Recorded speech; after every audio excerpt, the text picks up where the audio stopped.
Mental health has been a hot topic ever since the pandemic, as people freely talk about depression, bipolar disorder, anxiety, and many other issues connected to mental health. Wasn't always that way. Over history, talking about mental health was certainly taboo, and people who talked about it were often criticized. The Connecticut Historical Society has a new exhibit, Common Struggle, Individual Experience, an exhibition about mental health. Joining us now from the CHS, the Connecticut Historical Society in Hartford, is Ben Gamble.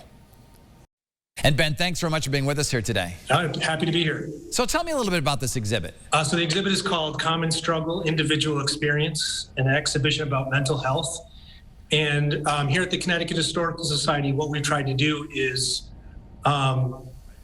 explore some of the stories related to people's struggles with mental health throughout history. So we've dug into our collection looking at diaries and letters and found some really fascinating stories. But we also interviewed quite a few people from Connecticut today to share their stories. So the real spirit of this exhibit is about how struggling with mental health is a story throughout history. It's been happening for hundreds of years, and it's a commonality we can share throughout history with people today. Ben, how was mental health treated over the years? As you can imagine, it's changed over time as people have learned more about mental health. What we found looking at some of our archives and some of our resources is, in many cases, doctors are using some of the best knowledge they know. So today, things like bleeding a patient, which was common in the 18th century and before, that was used for physical ailments. It was used for mental illness. So that was thought to be an appropriate technique. So that kind of thing, slowly as time went by, places like the Hartford Retreat for the Insane, which is now the Institute of Living, they used many treatments. They developed therapy. They did things like using cold baths that today may sound strange, but things like that were trying to deal with circumstances that they were trying to do their best to try to deal with that. So Ben, what will people see when they come to the exhibit?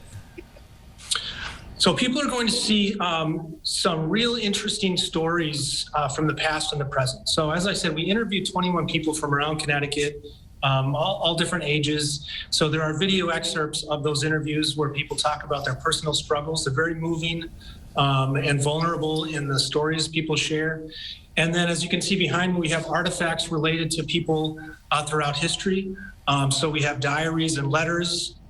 For example, behind me we are featuring some individuals from around the Civil War and World War I and how they dealt with trauma and the mental health effects of that. So specific an example, a woman named Ruth Williams, who was a nurse during World War I, she writes about her nerves after the war and trying to deal with that.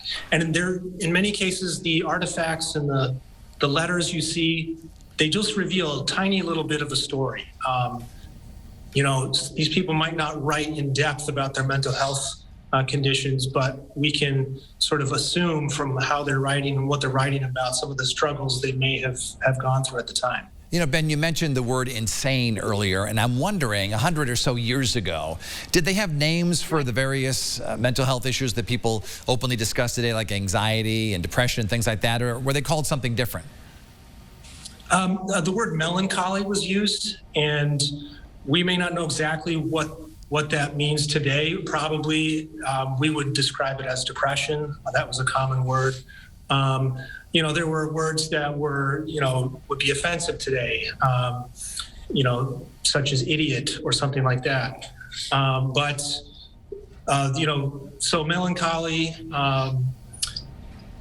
disorders were used in the 1820s when the Retreat for the Insane started its work. They did come up with a list of disorders, and there were 5 specific disorders that they did identify.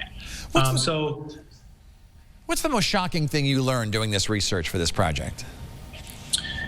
Well, shocking in a sort of disturbing way was a story we found of a man named Patrick Bentham, who was an African American in Connecticut, and he struggled with his mental health. And we only have one short letter that mentions him. And there's a doctor.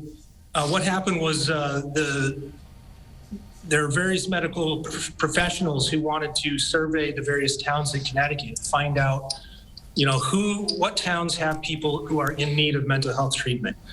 So there was a doctor who wrote about a patient that he was treating, and his name was Patrick Bentham. He was very poor. He was Black, and he was for quite a number of years chained in the field and forced to work. And the doctor bled him, which he said was partly treatment and partly punishment. So it's a terrible story, and we don't know Patrick's story from his perspective at all. But there's little pieces, little nuggets of history that we find in these types of things where we wish we knew more, but we can see that, poverty, racism were, of course, barriers to getting the kind of treatment people might need. Certainly a fascinating exhibit at the Connecticut Historical Society on Elizabeth Street in Hartford's West End. Check it out. They have a great website as well. Lots of great resources. Ben Gamble, we appreciate you joining us today. You're welcome. Thank you. In a moment, celebrating a Connecticut attraction, the next big honor for Hartford's Dunkin' Donuts Park, the home of the Hartford Yard Goats, and the cool upgrades that could be on the way for baseball fans catching a game in the future. And we invite you to connect with us here at This Week. You can send us an email at thisweek@wtnh.com. Also, you can find me on social media and message me there. I know many of you do. Twitter, Instagram, and Facebook. This Week in Connecticut will be right back.